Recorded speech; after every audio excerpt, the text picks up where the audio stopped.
Hey guys, welcome back to Panic Button Podcast. Tuning in today with a special guest here, Mary Beth Shrudder.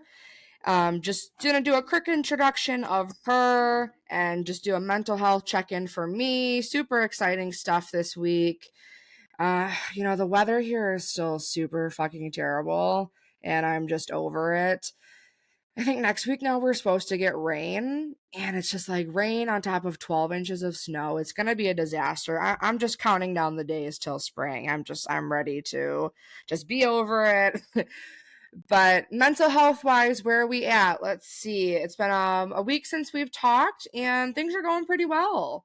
Had a few panic attacks throughout the week, minor overwhelming issues, neither this nor that for a specific reason, but we were able to get through it, able to figure it out, really focusing this past week on being present. And I think that's important for us. And I definitely think that Mary Beth can kind of chime in on that when she gets joined in on here. Her journey is really special.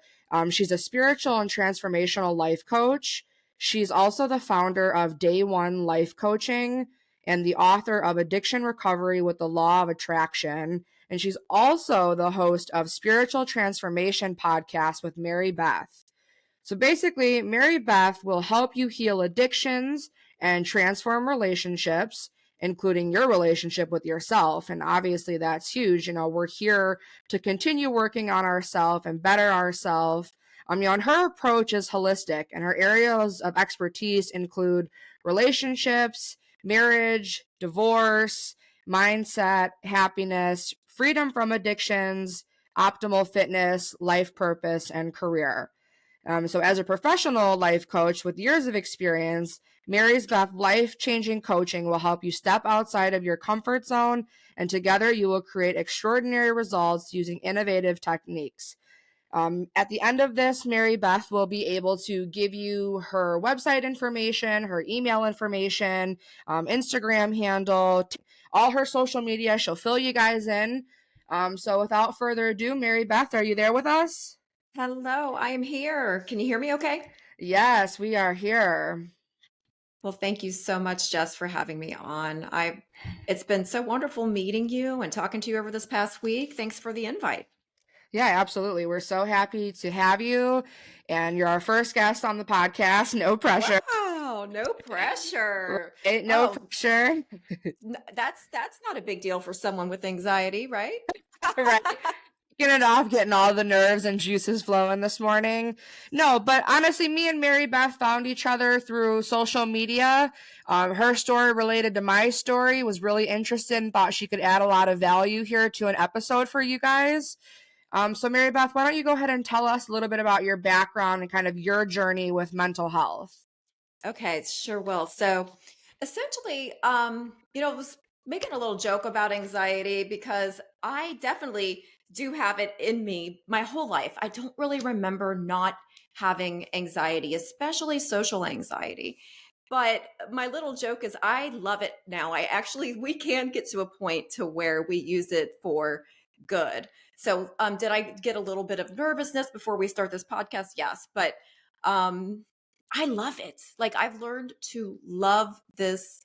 Our subconscious minds, it doesn't really distinguish too much between excitement and anxiety. So that's what I do. That's one of my little tricks is I tell myself, this is so exciting, as I'm sweating and we could really trick ourselves into thinking something's more exciting than nerve wracking, right? So I've just kind of made life a little bit of a game that way. And I love getting baptized by fire. I'm glad I'm your first guest. This is awesome. You got to tell yourself these things. Our cells are always listening to what we say. So we got to be careful what we say. First and foremost, our thoughts, our feelings, our actions, all of that stuff will either lead us down a downward spiral, or we can definitely just be uplifting ourselves. And that's our choice. Really, we do have a lot more control over this than we realize. And that's something that I learned the hard way. Like I said, since I was a child, yeah, I always had anxiety. And I want to say my first memory of really needing, because what is it, right? We look for, I'll just say my first, like, some people might call this a little T trauma. I kind of consider it big T, but when I was pretty young, my parents decided that I had a blankie, okay? It was my way of self-soothing. And that's how I got my relief. And I guess I took it everywhere with me. My parents were really upset about that. I just had to bring it everywhere. And one morning I woke up and they had trashed it. They threw it away. And that sounds silly, right? But I was only like 4 years old. They just didn't want me to take it everywhere with me. So they got rid of it. So they literally took away my self soothing device. I guess that's what, was it a device? Point. Just all throwing a fit and getting pissed off at mom and dad at that point. I was traumatized. Like, that was like how I fell asleep. It's what I used. It was my comfort. So I feel like if I got a pinpoint when my downward spiral, that was about 4 years old. And then my parents got divorced after, like, when I was 5.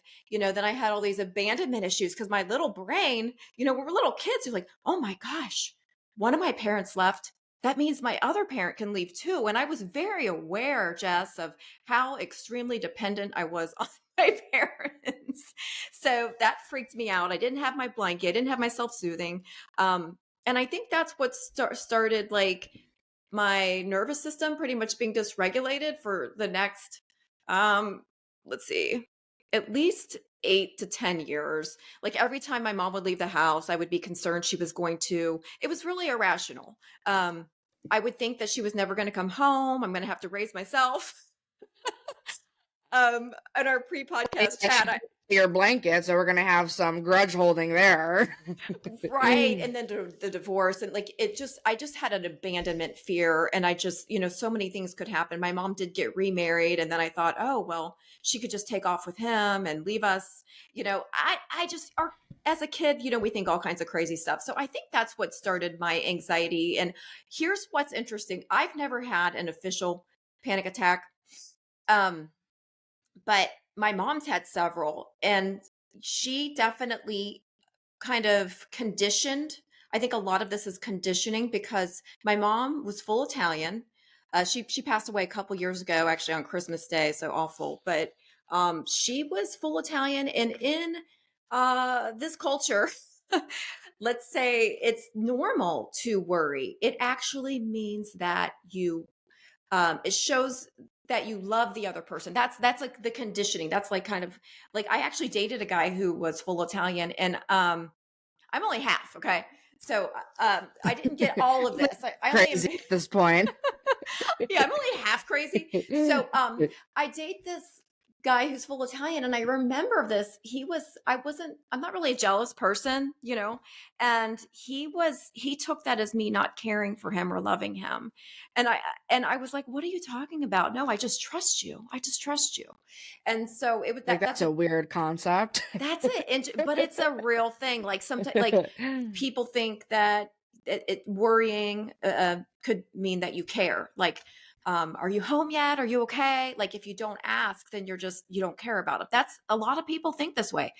So definitely being conditioned by my mother, and kind of going worst case scenario a lot, was definitely helped to get me, condition me the way that I am, right? The way that I was, because it's all learned subconscious programming, right? We're programmed. A lot of it is, a lot of it can be genetic, and some of it is just simply learned behavior. The first 7 years of our childhood is extremely crucial. We're basically in a hypnotic state, just it being programmed, and most of us aren't aware of it. And a lot of us are having reactions today. I turned 50 this year. Sometimes I catch myself having a reaction like I'm a child again, and that's a subconscious thing, but it's actually a good thing. We can turn all of these in, like, a trigger is simply an indicator of a place we still haven't actually healed yet, right? So these things don't have to be bad. They're indicators, like data points of things that we need to look at, make all these subconscious things, bring them out into our conscious mind, right? Yeah, no, absolutely. I mean, I've dealt with my fair share of childhood trauma as well, I would say. Parents divorced at 15, so not as young, but we carry these things with us through adulthood. And like you said, there's some things that kind of go under wraps that creep up on us later if they weren't dealt with properly before. And they have this effect on us, and kind of like this cloud that I've talked about here before that carries over us, and it makes us feel like we're not going to get through this. And this is the point of us still continuing to get through this. I mean, this is something that you've said you've battled since you were a child, as Mhm. long as you could remember. So, obviously it affects us, and it affects us differently. So we have to be careful when raising our children as well. And I don't think that was something that our parents were too familiar with. They didn't value mental health like our generations are valuing mental health. They didn't think that it would have an effect on us the way that it truly does and can. Absolutely, and that's I just kinda giggled a little bit because I was raised in the '70s, and the '70s were hardcore, man. Hardcore. Like, we basically raised ourselves. If any of your viewers are who listen to this are, raised in the '70s, they'll totally agree. Like, we really just kind of were on our own a lot, and that's probably part of why my nervous systems was a little dysregulated, as I was always alone.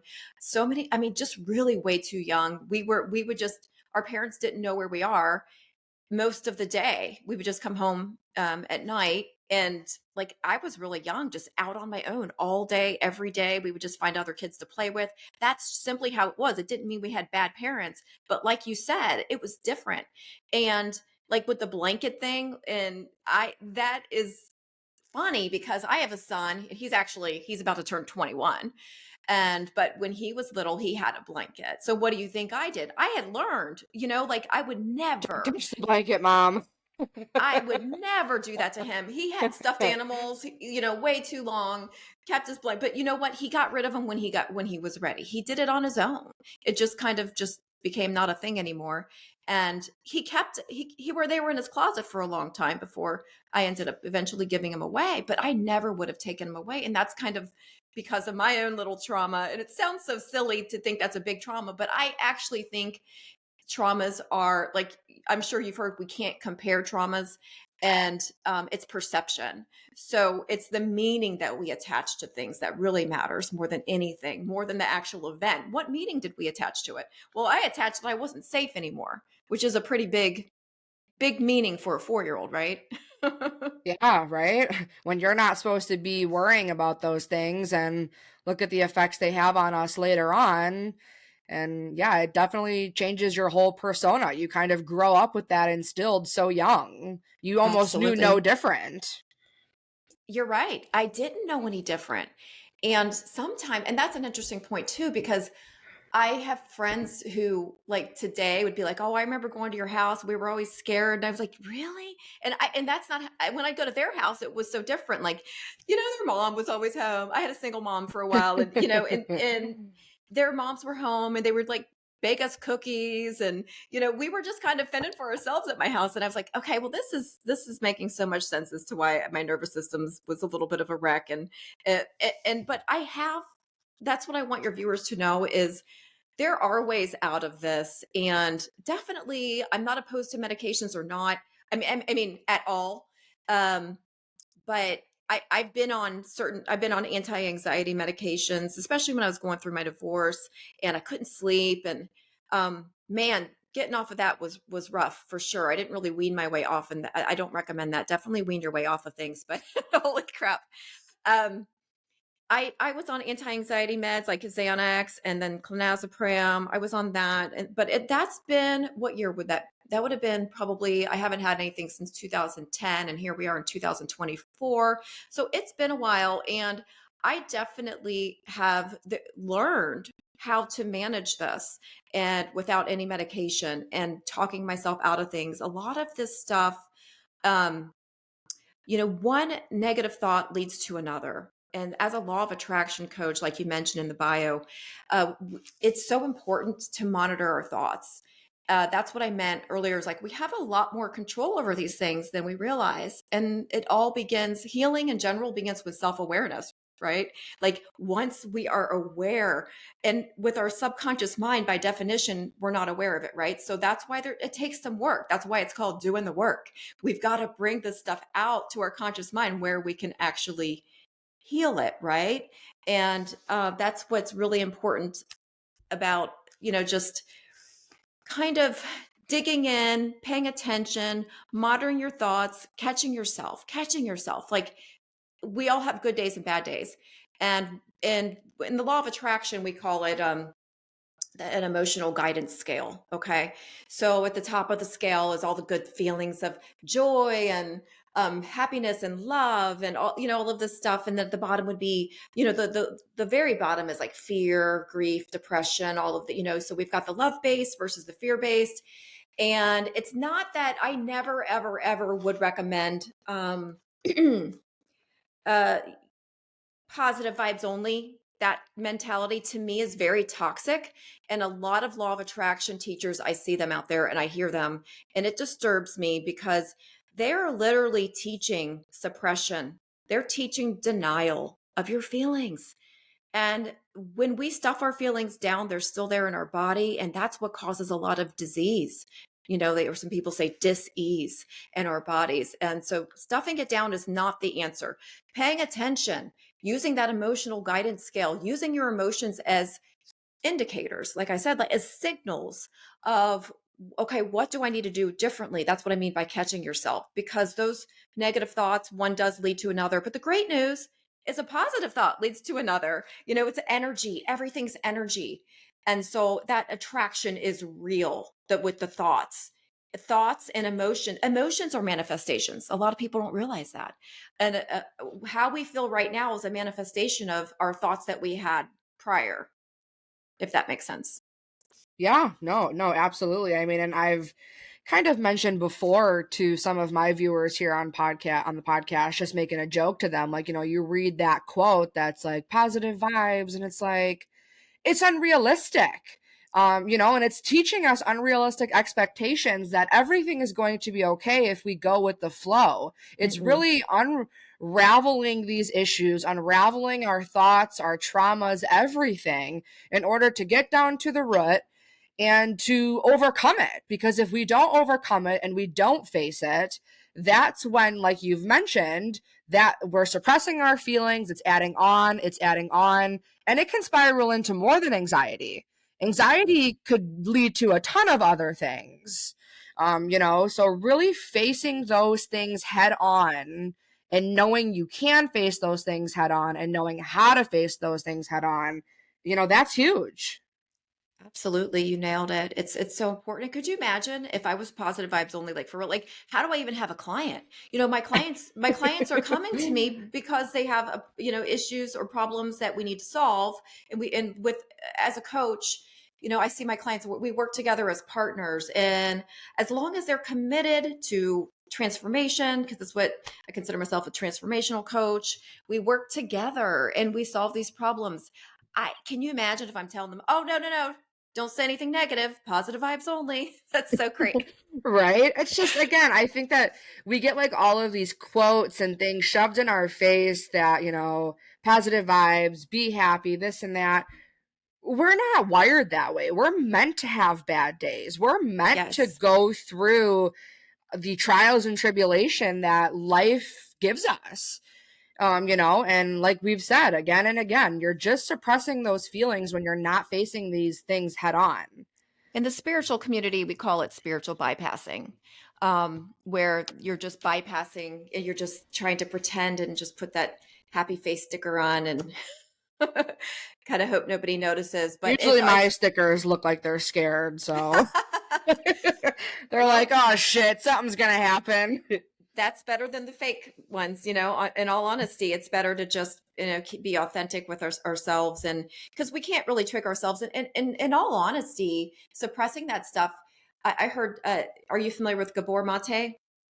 I'm not, and I don't think most of our viewers are. So go ahead, let's dive into that. Oh, you definitely want to dig into Gabor Mate. He's a amazing soul. He talks a lot about trauma, generational trauma, and even that how suppressing our feelings and stuff can actually lead to things such as autoimmune. Like when a lot of, I'm going to say women especially, were kind of trained to um, be people pleasers sometimes, like just to be the good girl, right? And not really say everything that you're thinking because we don't want to rock the boat, things like that. And that kind of stuff, suppressing, he discusses how it could actually lead to, and he's not the only one, but he's the one I really recommend to people to listen to regarding trauma, anxiety. He has stories of his own. He's definitely one of the top thought leaders, I would say, in that area. So I would definitely want your viewers to check him out. And also Dr. Bruce Lipton, Biology of Belief. Write that book down if you guys don't know it. That book, he talks a lot about how we yeah, sure. But I guess like it used to be, we believed just 100% that our genes are the blueprint of our life, right? And we can't change anything. But I'm living proof that we can. And remember how I said earlier, your cells are listening. So a lot of it's based on our perception, and we can actually change a lot of these perceptions. So, and neuroplasticity is a thing. Now I got to bring up somebody else. I got to bring up the king of the king of You're just spilling neuroplasticity. all the knowledge on us I today. know you're going to be overwhelmed. So Dr. Joe Dispenza, yeah, he is definitely someone you guys want to follow. He's all about how we can change our brains. That we can change the way. It's basically rewiring ourselves, so we are not stuck in this limited thing where how we think, oh, this is just how I'm always going to be. It's not true at all. Like I said, I'm living proof. I actually do love doing things that are scary. um, it doesn't mean I don't get scared. It means I've changed it into fun. Does that make sense? And a good thing for people to say, that little thing that I do to myself every day is Well, I yeah, it's almost like that good anxiety, because we yes, need anxiety. yes. I was nervous before jumping on here as well with you. My, first guest, and you got those nerves, but like you said, it's good anxiety. It's not like anxiety where I'm gonna go sit and cry for an hour and have a panic attack or a meltdown. We need that good anxiety in our brain to warn us, like, this is scary, but this is good shit. Like, this is good. This is life. Like, this is what we're supposed to feel, and this is okay. Yeah, it motivates us to do things, right? If we don't have, I mean, there's going to be people who are just stagnant if they don't feel something, and that's what I think is the biggest thing, is when we're on antidepressants, when we're on things like that, it kind of makes us a little bit numb, right? And to where it's like, do, like when I was taking stuff, I just didn't feel feelings. I I was given antidepressants, but I I didn't don't think last. I would mind that, but I'm just kidding. I'm Well, not a feelings person. Ask my fiance. oh my goodness. Well, I did not like antidepressants. They were prescribed to me. I think I lasted only 2 days on them. They even said like, "Oh, you're not going to feel anything for a couple weeks or something." But that wasn't the case with me. I immediately felt the change like within 30 minutes, and I didn't even know I had OCD until I took them, because what I learned from those 2 days of being on antidepressants is I really do like my feelings, actually, and I like to care about things. It made me not care about anything, and I was pretty much numb. And something that I'll just admit to, it's funny, my OCD, how it shows up. I'm a checker. So I'm a checker. Like I was going to check things. My son is so annoyed with me every time I leave the house. So I got to call him. Hey, will you check to make sure I unplug the curling iron? Hey, will you check to make sure I turn off the stove? And even if I saw myself do it, I have to have him check, so that happens. And then the other thing is my teeth.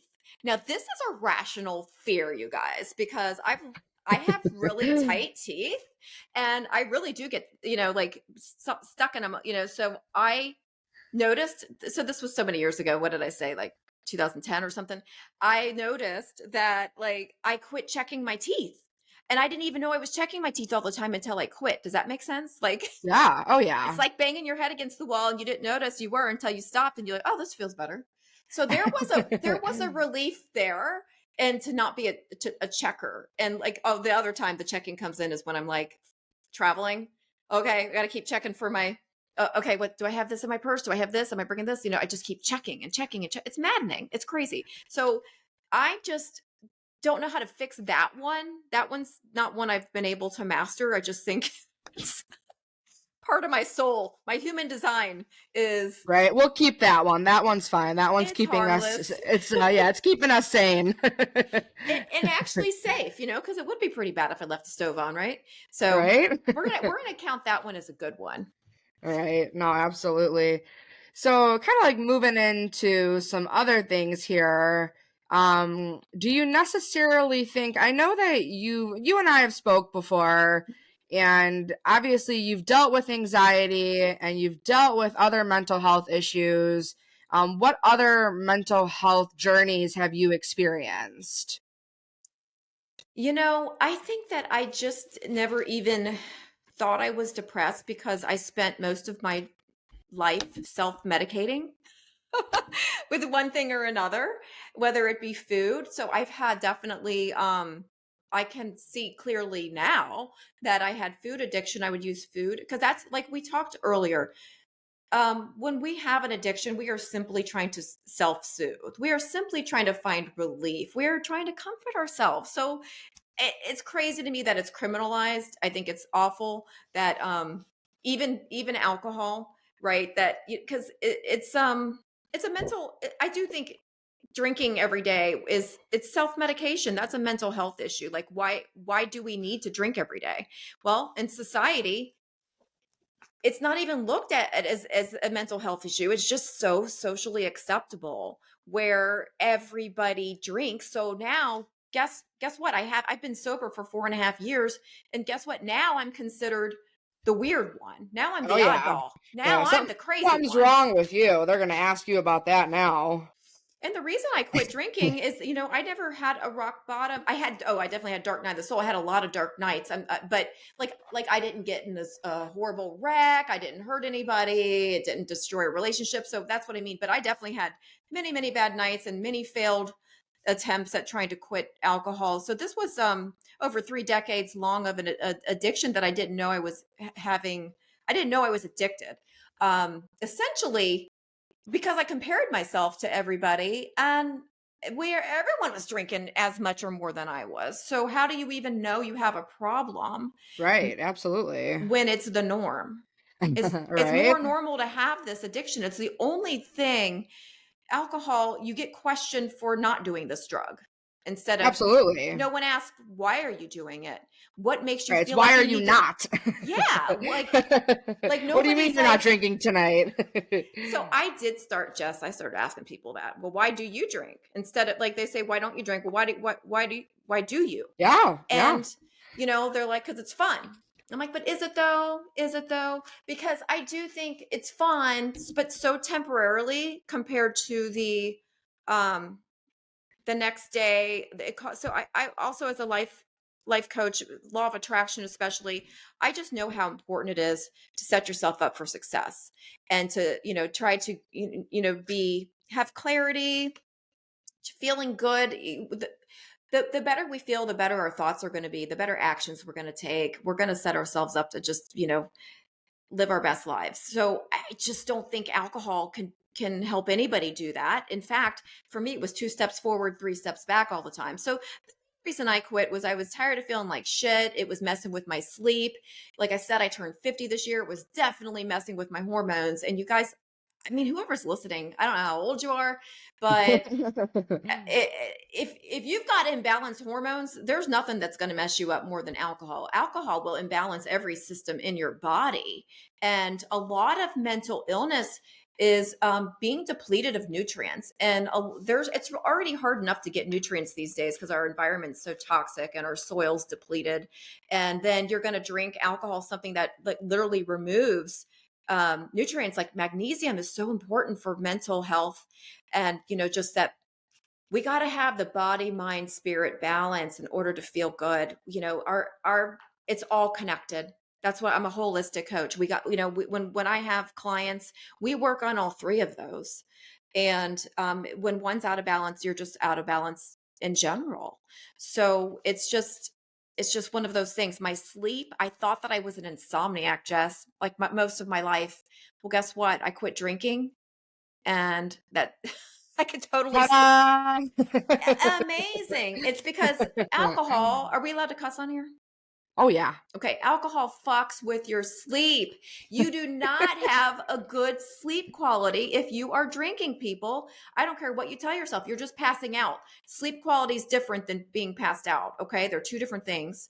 And your body's actually doing, and so just to back up a little bit, the reason I knew I had a problem, let's call it, I don't ever say I am an alcoholic, because of my beliefs on how powerful words are, and how anytime we say I am, and then that fill in the blank, whatever we say next, we are in a powerful creation mode. So I don't even say, and this is fine, this is just my truth, Mary Beth's truth. It doesn't have to be everybody else's truth, but I don't even say like I am, I have a mental illness. I don't say things like that, because our cells are listening. We're programming ourselves. So I always say I am healing. I am, just things that are positive and things that I want to create in my life, because we are powerful creators. And a lot of that is through what we say and what we think and what we do, of course. So, but even what we say, so we don't want to keep saying, even if you're saying, oh man, I'm so stressed, I am so stressed. Well, you're creating that in your energy field. You're creating that in your body. Your cells are listening. Oh, okay. And your subconscious mind, people, our subconscious doesn't even know the difference between uh, fantasy and reality, fact and fiction. So you got to be careful, because our subconscious will be, okay, sometimes we can create a migraine if for ourselves or something like that, just because of, we might be nervous about an exam we have to take, and we might be freaking out, and so our subconscious can create a situation to where we can get out of certain things. Even an anxiety attack could be Oh, I can't tell you how many times I've talked myself into a panic attack. right, right. Absolutely. That's So, our subconscious mind actually being on our side. It's weird, right? But it's getting us out of things. So we got to like become aware of that, and try to settle it down, and we got to talk to ourselves. We have to actually talk ourselves out of things, because we've been here's the best way of saying it. We have been programming ourselves for so long in the negative way, and the answer, the way to get out of it is programming ourselves in the opposite direction, right? So we've been programming ourselves with the negative, worst case scenarios and fears. So we want to switch it over to more, so that those are fear-based thoughts, right, which are an addiction. So we want to switch it over to more love-based thoughts. Become addicted to the good thoughts. Become addicted to that. I have a Facebook group called Addicted to Feeling Good, which is all like, no one's allowed to talk about politics. No one's allowed to talk about religion. No touchy subjects. It's just all about anything that people want to post that makes you feel good. That's my new addiction, is being addicted to feeling good.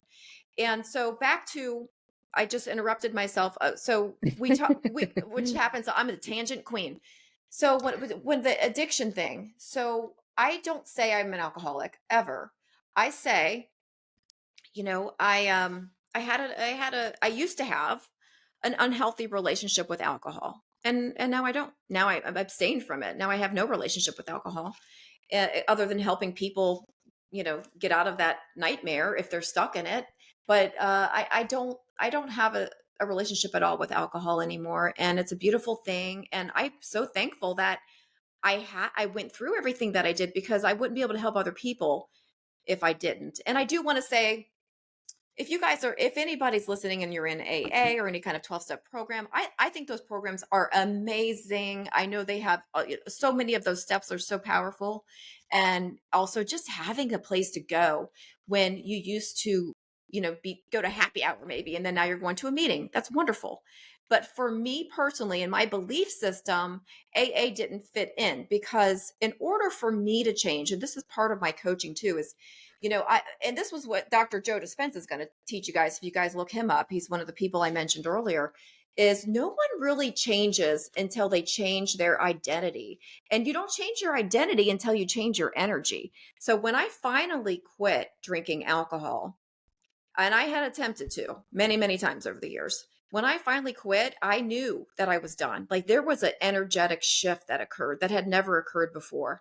And I was not afraid of myself anymore. I knew I was done. And I don't count the days. I don't do that. I do happen to know how long it was because the last time I drank, I was with my friends who are twins and it was their birthday, September 8th. So I just remember that because it was their birthday and I know how many years ago that was. But yeah, I don't count days. I don't focus on it because I am no longer that person.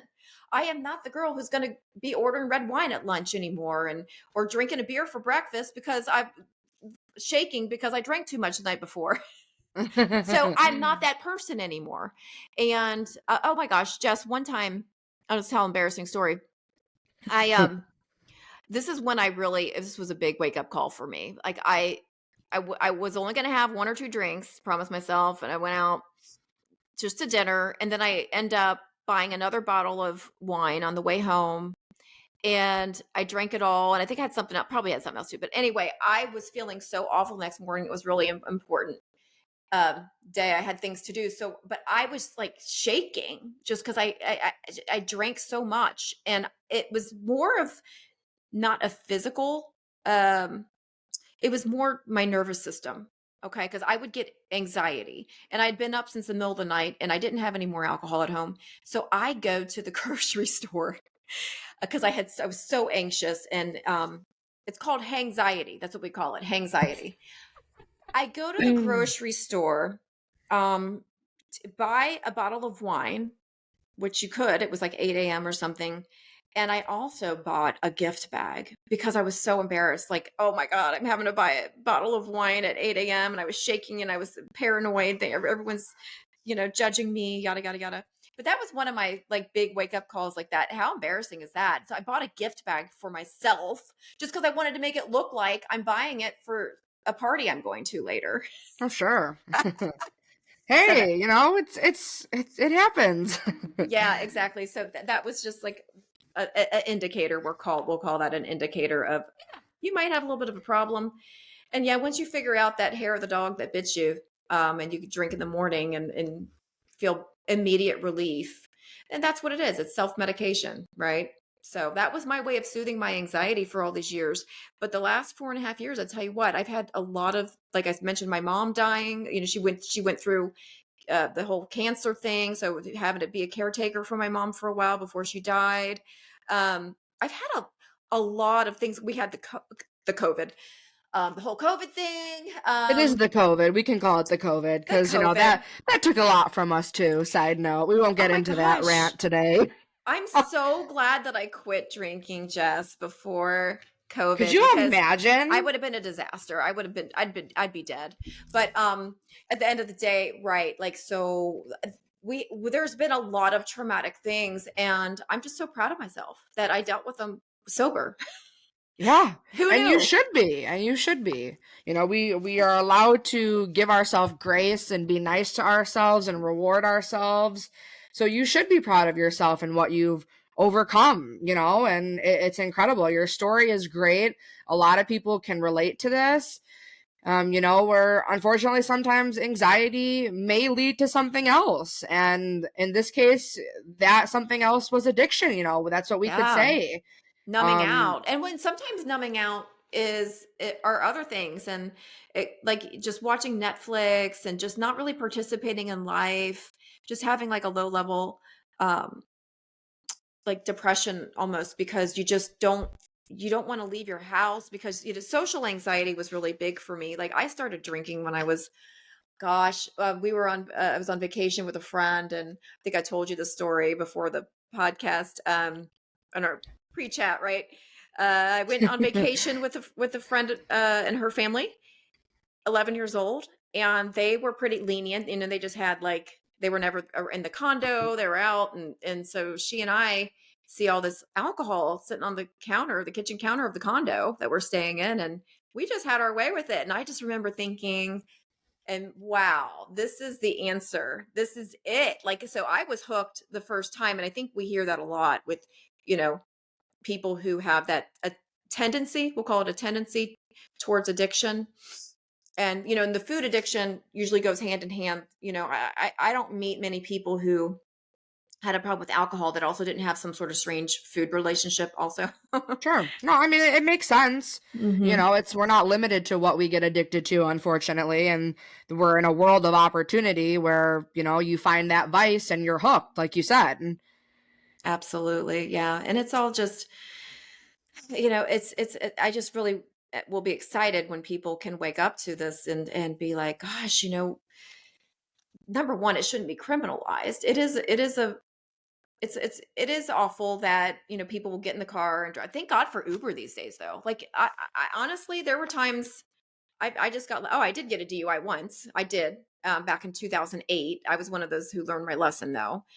But oh my gosh, just how many times though should I have been pulled over that I wasn't? Like, it's crazy. I was so reckless, just reckless. I think you hear a lot of people that have literally said exactly what you said, is there's so many times I should have been pulled over. There's so Hmm. many times I barely made it home, or I don't even remember making it home. You That's know, it's very, scary. very relatable, and it's scary. It's a terrible thing that that's what we feel like sometimes we have to do to get through. Right, right. And I've talked to my, like, the whole time that, I raised my son, he saw me drinking a lot, of course. I didn't even hide it. And I also think, what was really important, the most important thing I did for him was I would tell him the truth about the hangovers, the truth.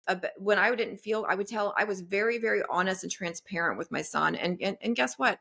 He's in college. He's about to be 21, and this is his last year of college, and he does not drink. He's never drank. He took like one sip, he said, of champagne at a party, like on New Year's Eve one time. And he might drink one day, he might not, but I feel like I've kind of ruined it for him. Thanks, he Mom. he knows too much. No, in a good way. There's a saying, like, you can either be a good example or a horrible warning. Well, I was a horrible warning mom, and they both work out great. He now knows way too much about alcohol to really see it as a cool thing, if that makes sense. Yeah, so I mean, that kind of leads me into something else that I'm thinking.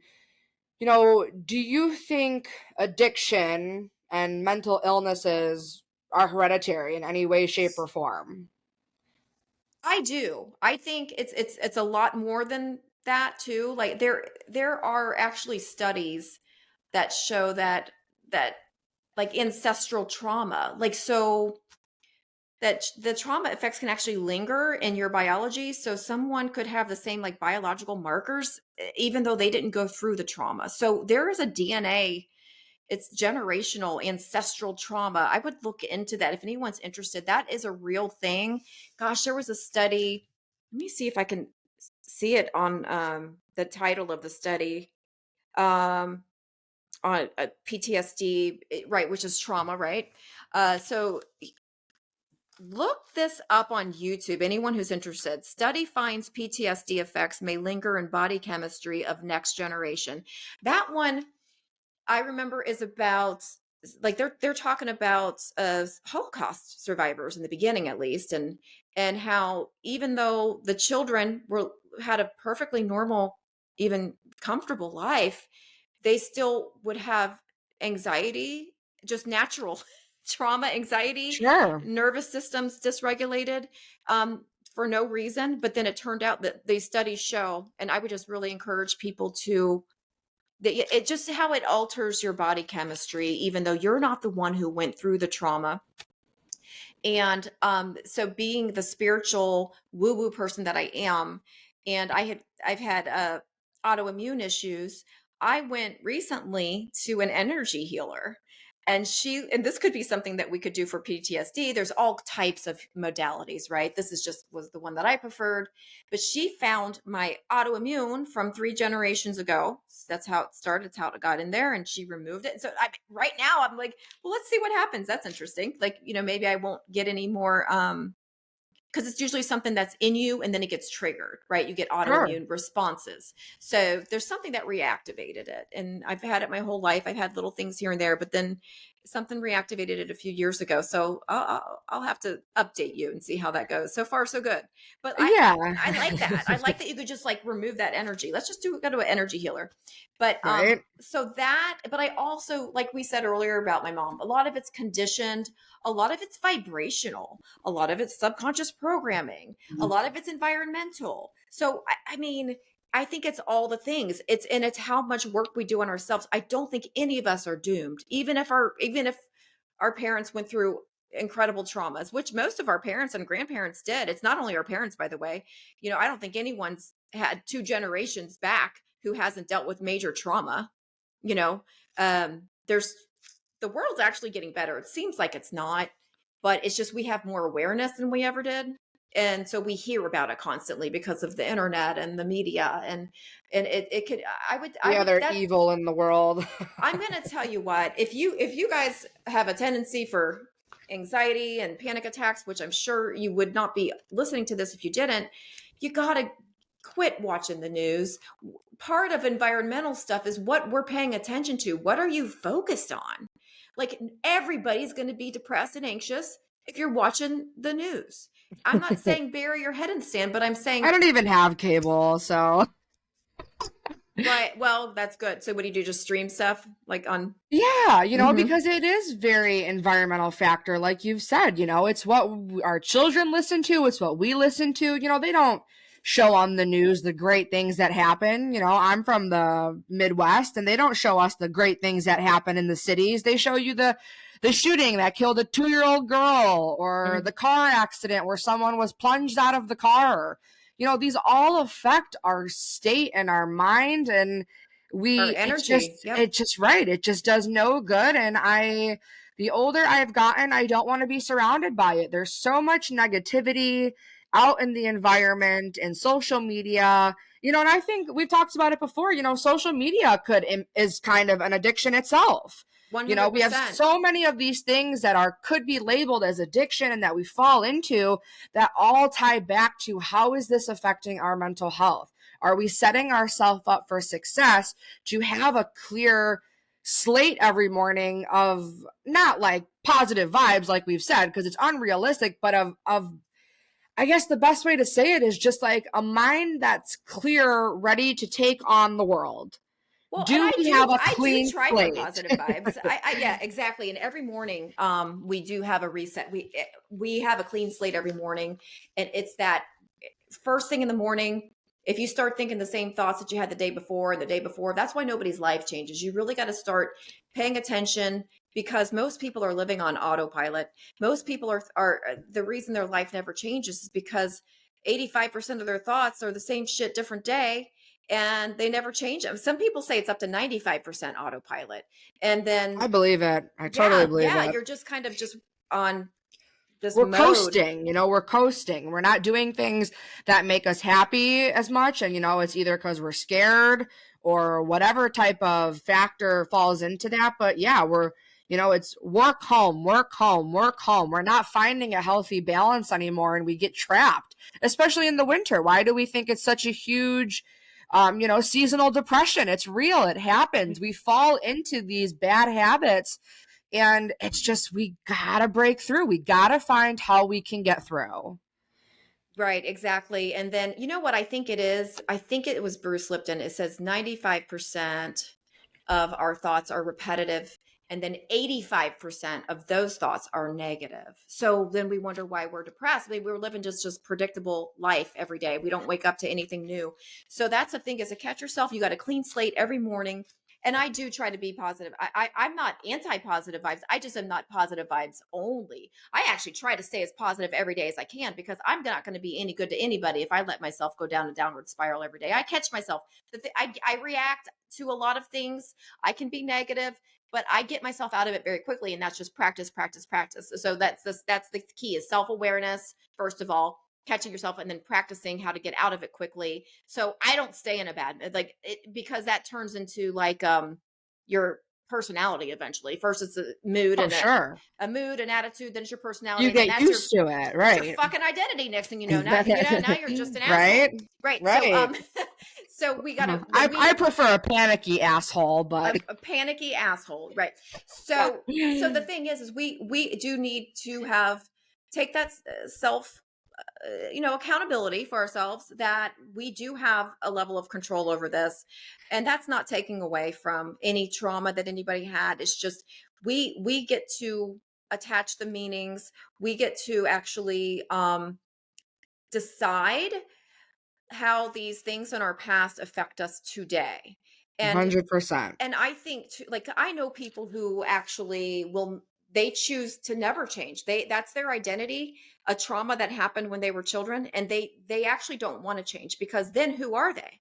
Right. There are That's all people they who have. That's what they've held on to. absolutely, and they're and that they use it kind of as an excuse to not change, and those wouldn't be a good client for me. Like they don't have a growth mindset, they have a fixed mindset, and I've tried to work with those people. It's not a match, because no one changes unless they want to change. Like no one quits any addiction unless they want to. And it's just, they have to have 100% commitment to transform, and then ask for help, right? There's always help out there. And I think that's just so important to remember, that yeah, we have to really every morning see it as a new fresh start, and only worry about things that we can control. Which, when we watch the news, we can't control those things. We can't control the uncontrollables. Now, if there's something that happened and there's a solution, like I can help, please tell me. I want to know that. But I don't want to know a bunch of stuff that's going on that, you know, That I we love have no control yeah, over. I love animals. I love animals so much. And I'm not going to watch things like people think they're helping when they post about animals being abused. I don't I get so upset by that. Like that would be as stupid as me just focusing on that all day. It doesn't make sense. Our focus is everything, you guys. It really is. We got to pay attention to what we're focusing on, because right there, if you spend one day just being thankful and focusing on things that make you happy, it will you'll be a different person the next day. And I'm not kidding, because it's impossible to be thankful and feel bad at the same time. Well, and that's why, we gravitate towards, in the mental health space, gratitude journals. It's Yep. huge. You're having a bad day, write down what you're grateful for. Write down what made you happy that day and what self-care steps you've done today to take care of yourself. It's huge. Holding ourselves accountable in this space is 100% what's needed for survival. Yes. We have to be very self-aware. We have to be very present. And full transparency, that's something that I battled with. And now I'm more self-aware. So I know the warning signs of when I'm starting to get anxious, because that's not the life that I want to pursue anymore. So I know some of those thoughts are inevitable. It happens. We go through it. We're human. But I'm more self-aware now of when those are happening, so I can distract myself and bring myself back to the reality of I'm okay and nothing is trying to hurt me. I'm safe. My mind is wrong. We can rewire our brain to tell ourselves we're okay. We're going to get through. We just have to be present and aware of those signs and want to change those signs. Absolutely. Totally. 100%. And, like you just said, personal accountability. Nobody's going to save us. We got to be our own hero. We do. Because I was definitely, full transparency, like you just were, I was absolutely in the victim role. Everything was everybody else's fault, and my ex, and da da da. And, Oh, guess yeah. what? We don't like to take the blame. No, we don't like Not to. in this society, because that's not what we're taught. That's another environmental thing. We're taught blame somebody else. It's easier. Why would you take this on yourself? Are you stupid? But guess No. what? Nobody changes until they finally accept. Because even if it's a relationship where we were abused, I was in bad relationships. And guess what? I still played a role in I was in them. Yep. I'm Oh, not yeah. It's not a one person thing. absolutely. So we gotta take accountability, even if it was just that we accepted the behavior for some time. That's still our responsibility, that we were accepting unacceptable behavior. I like that. That was a good one. Just came to me. Yeah. Well, we're getting the juices flowing now. No, but I really do value what you have to bring. And I think a lot of people listening can find value in this conversation. You're very transparent, you're very honest. You're living it. You've dealt with it and you're living it, and that's my thing too, for the reason of starting this podcast. I'm living this life. I'm Yes. not making something up. These are things that I suffer with. And like you said, and I've mentioned this in other episodes, I'm not going to be a victim to panic disorder, anxiety, anything society wants to label. I'm not going to be a victim of it. Right. So, we're turning it around, we're talking about it, we're working through it. And your journey is incredible, and what you do is absolutely incredible. And it takes strength, and it's not a one and done.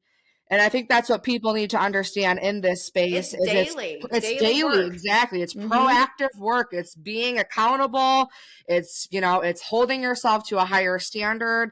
It takes time. And It's like going to the unfortunately, gym, it's like working a muscle, except it's our yeah, brain instead of right. Or like mhm. losing weight. It's like anything. It takes time. It's that habit form. It takes time to talk nice to ourselves, to be aware of our actions, aware of our thoughts. So there's no, easy fix to this. And I'm just trying to, again, make everybody know we're going through it, and we're all going through it, and you've gone through it and you're on the other side of it, but I'm sure you still have things that you deal with, Oh, and I I have still do this things. stuff every day. I do this work, you guys. And like you said, Jess, about losing weight, that's a really good analogy right there, because when you can't lose weight and then go back to all the shit you did to gain weight. Okay? This is stuff you find these tools and then you use them every single day. That's why I made that deck of cards, by the way, is because that's what they're for, is for people to use every day, as a focus and learning law of attraction. And it keeps you in that mode of different tools. Each card has a different tool on it to help you to stay out of addiction, which a lot of addiction is overthinking, and negative thinking is actual truly an addiction, you guys. But some tools like meditation and breath work are huge, you guys. I think it's crazy to try to tell somebody who has anxiety to meditate, though. So what I want to say is breath work instead, for people who have a monkey mind like me. And what meditation really means, it doesn't mean you have to completely clear your mind. What it means is just focus on one thing. And that's why I say breath work, because then you're just focusing on your breath.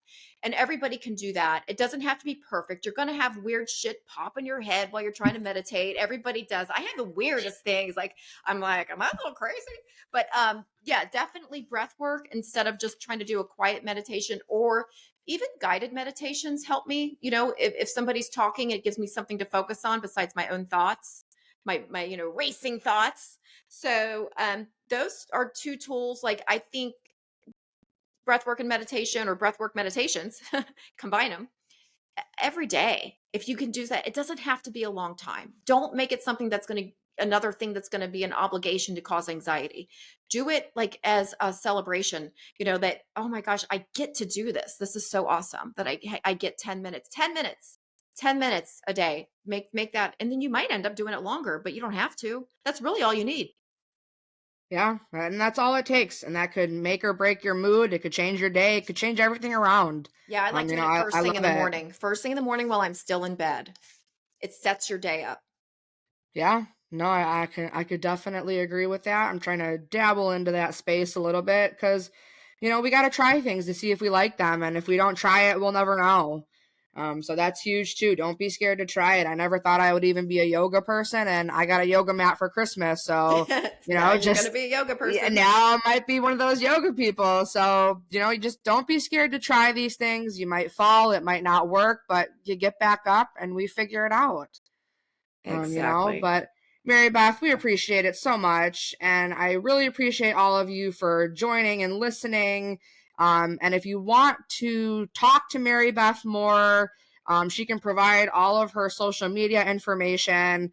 And Mary Beth, what was your website again? Yeah, I was going to give all your viewers a discount on my Law of Attraction cards, the Addiction Recovery with the Law of Attraction. And I also have Law of Attraction essential oils, which are meant to just, all my coaching is about raising your vibration, you guys. When you raise your vibration, these addictions and these negative thoughts and things just fall away. They start to fall away because you You feel so good. You're not in a vibration where I you can, love it. you're not even Absolutely love those, it. yeah, those anxious thoughts aren't even attracted to you anymore.